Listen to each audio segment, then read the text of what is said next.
Hey, comic book fans, welcome back to Comic Book Corner 2.0. And fans, you're back with me, Mike Spider Slayer, getting ready to do that all important comic book review. So, you, the fans, yes, can make a decision on what comic books to buy. And today, fans, we're going to be talking about Justice League issue number 42. This is the Darkseid War Part 2. So, yeah, on the cover, you have Mr. Miracle, you have Wonder Woman on there, you got Metron on there. Batman, so you have the whole cast of characters of what's going on in this particular issue. This book is written by Jeff Johns, and the artwork is done by Jason Fabok. The artwork in this book is absolutely gorgeous. Visually, it's stunning. It's going to capture you throughout the issue. You're going to love it. The colors are well done as well. If you want your powered up Superman, you want your traditional Batman, you want all the characters that, you've come to love, I guess, in the new 52. This is your Justice League book to read. The details in this book are awesome. You got Darkseid in here, Steppenwolf, and you have Darkseid himself, all drawn beautifully in this particular issue. Darkseid is just this overwhelming powerhouse. It's just the way he looks. You don't want to come across him. It looks that good the way he's drawn here.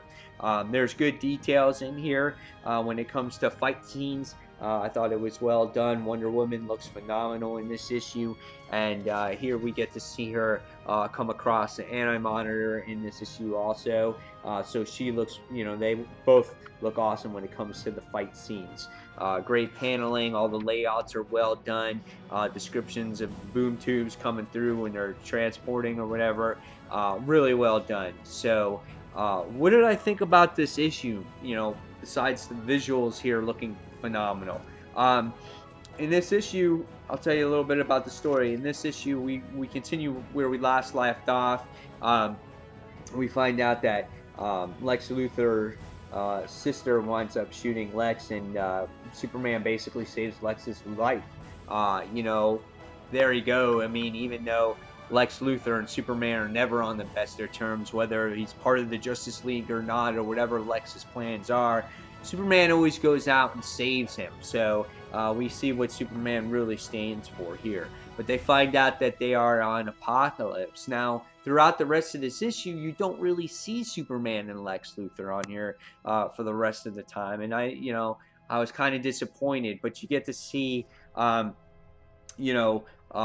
Darkseid's and Steppenwolf's objective here, and I think that the dialogue was really well done. The interaction between these characters I thought were awesome, and going forward in this issue, I can't wait to see what happens again between all these characters. But it kind of leaves them hanging because the book shifts over now to more of Batman, the Anti-Monitor, Grail, which is Darkseid's daughter, and some of the other cast. And so what happens is we get to see this battle actually going to commence, and between Grail and Wonder Woman, and Anti-Monitor interferes with everything.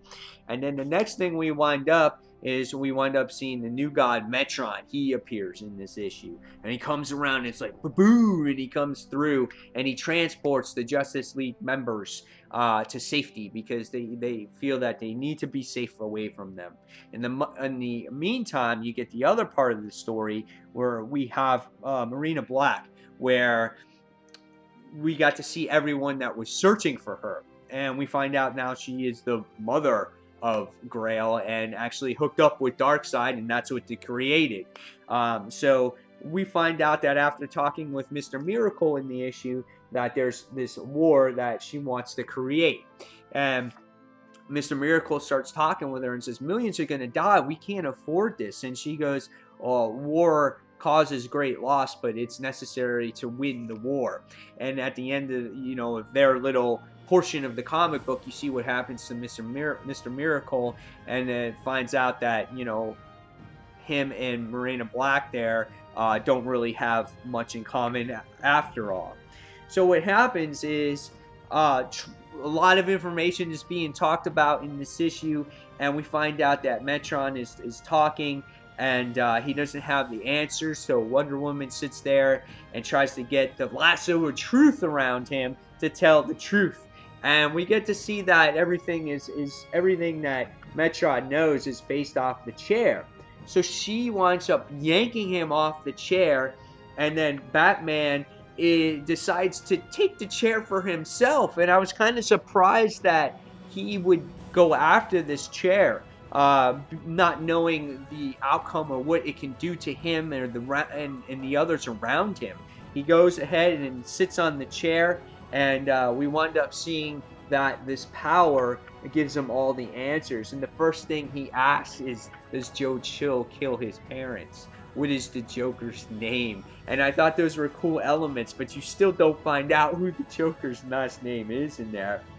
And now you see Batman as a new god, and he's on the chair. He's got the glowing eyes, and he's part of the chair now. So does he have all the answers? Is he going to be the help that the Justice League needs in order to defeat Grail and to defeat the Anti-Modern and to defeat Darkseid and everything else that's about to come for our heroes here? I thought this book was pretty good.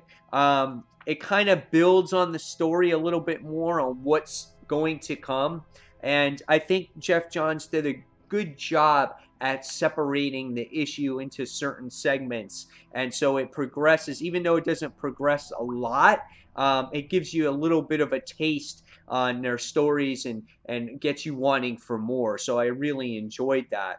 I love the interaction between the characters here, whether it was Darkseid talking to his minions, or whether it was the interaction between Metron or Mr. Miracle talking with Miranda Black. I think all the interactions with the characters were perfect here, and it has me intrigued, and I want to learn more on what's going to happen in the future of this book.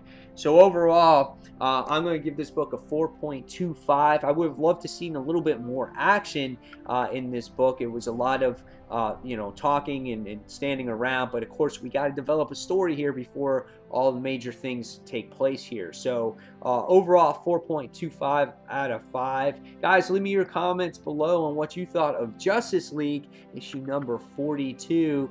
And fans, as always, this is Mike Spider Slayer signing off, and thanks for watching, guys. Take care. I'll see you real soon.